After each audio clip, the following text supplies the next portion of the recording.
Today, FDA approvals in myeloma and head and neck cancer, additional FDA regulatory updates in AML, CTCL, and bladder cancer, and the latest clinical trial findings across several tumor types.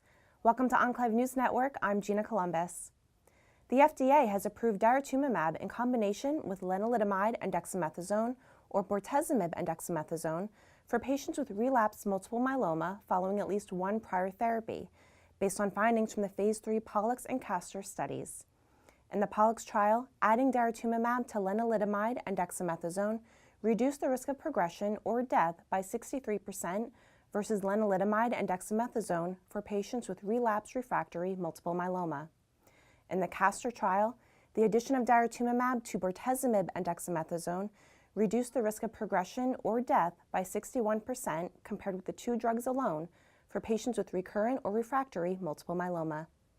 The FDA is also reviewing an application for the combination of daratumumab, pomalidomide, and dexamethasone in patients with relapsed or refractory multiple myeloma following at least two prior therapies with a proteasome inhibitor and an IMID.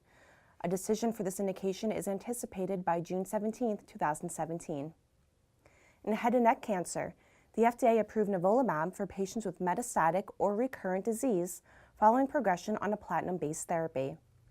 The approval was based on findings from the Checkmate 141 study, in which the median overall survival with nivolumab was 7.5 months versus 5.1 months with investigator's choice of therapy. Additionally, the median progression-free survival was 2 months with nivolumab compared with 2.3 months with investigator's choice. The objective response rate was 13.3% with nivolumab and 5.8% for investigator's choice. Long-term follow-up showed that 6-year PFS rates were 19.7% for nivolumab and 9.9% for investigator's choice. 1-year OS rates were 36% with nivolumab and 16.6% with investigator's choice. The FDA has granted a priority review designation to a new drug application for midostaurin in adult patients with newly diagnosed FLT3 mutated acute myeloid leukemia or advanced systemic mastocytosis.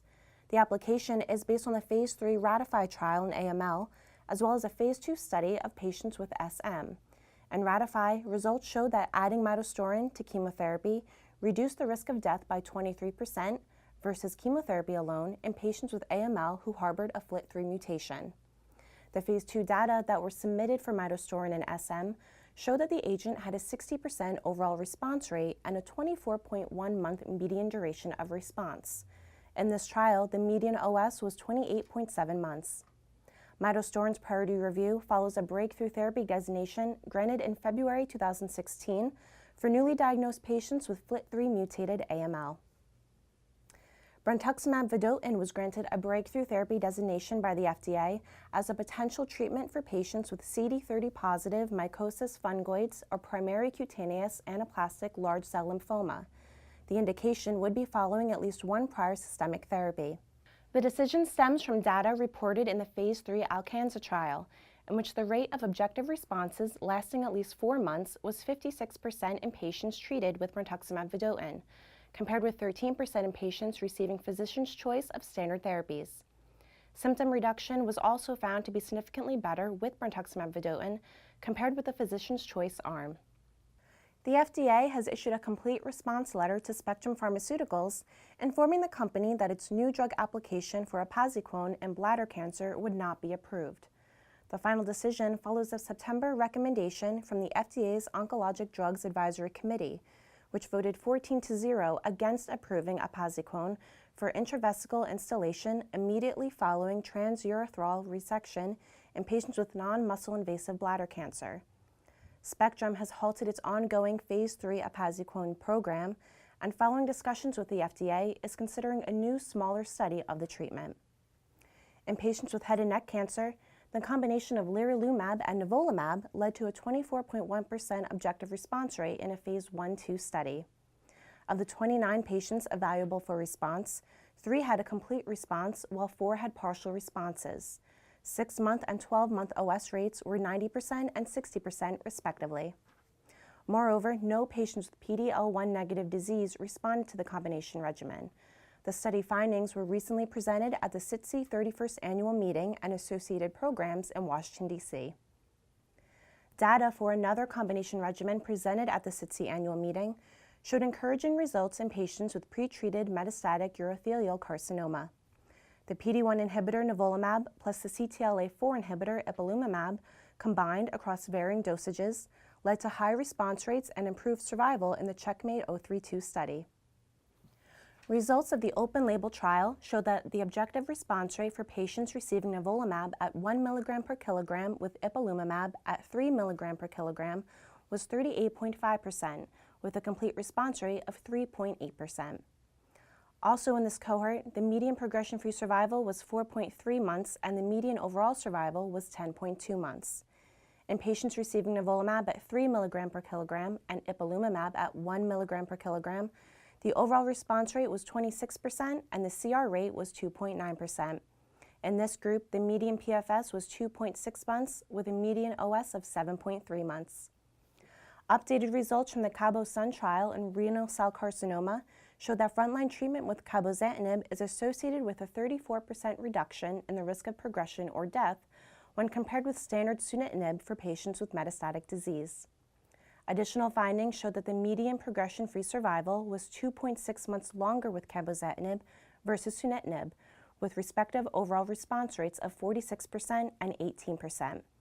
The median overall survival in the cabozantinib arm was 30.3 months versus 21.8 months in the sunitinib cohort. The results of the Phase 2 trial were recently published in the Journal of Clinical Oncology. Cabozantinib is currently FDA and EMA approved as a treatment for patients with advanced RCC who have received prior anti-angiogenic therapy. In myelofibrosis, top-line results from the Phase 3 Simplify 1 and 2 trials showed mixed outcomes for the JAK1/2 inhibitor momelotinib. In Simplify 1, momelotinib achieved the primary endpoint of non-inferiority versus ruxolitinib when measuring the percentage of patients with myelofibrosis who had at least a 35% reduction in spleen volume at 24 weeks, which was 26.5% versus 29% respectively. However, the non-inferiority for momelotinib was not demonstrated for the important secondary endpoint of response rate and total symptom score at week 24.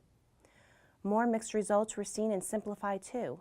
In this trial, the primary endpoint of non-inferiority in SSR24 for momelotinib versus best alternative therapy was 6.7% versus 5.8%, which was not statistically significant. But momelotinib did meet the secondary TSS endpoint in Simplify 2, as well as another secondary endpoint related to anemia. In a statement, Gilead Sciences, the company manufacturing the JAK1/2 inhibitor, stated that the full findings from both studies will be submitted for presentation at upcoming medical meetings. Also, in sarcoma, the immune checkpoint inhibitor pembrolizumab demonstrated a reduction in tumor size in patients with soft tissue and bone sarcomas, according to results of the Phase 2 SARC-028 trial. The results were recently presented at the 2016 meeting of the Connective Tissue Oncology Society. The response rate was approximately 20% in the overall cohort of patients with soft tissue and bone sarcomas.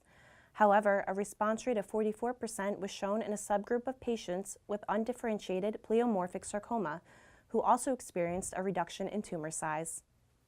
Phase 3 findings showed that immunotherapy treatment with nivolumab significantly extended overall survival versus placebo for patients with unresectable, advanced, or recurrent gastric cancer, who are refractory or intolerant to standard therapy.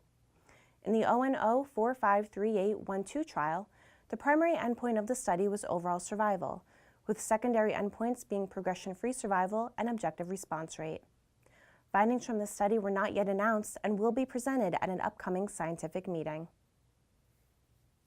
That's all for today. Thank you for watching Enclave News Network. I'm Gina Columbus.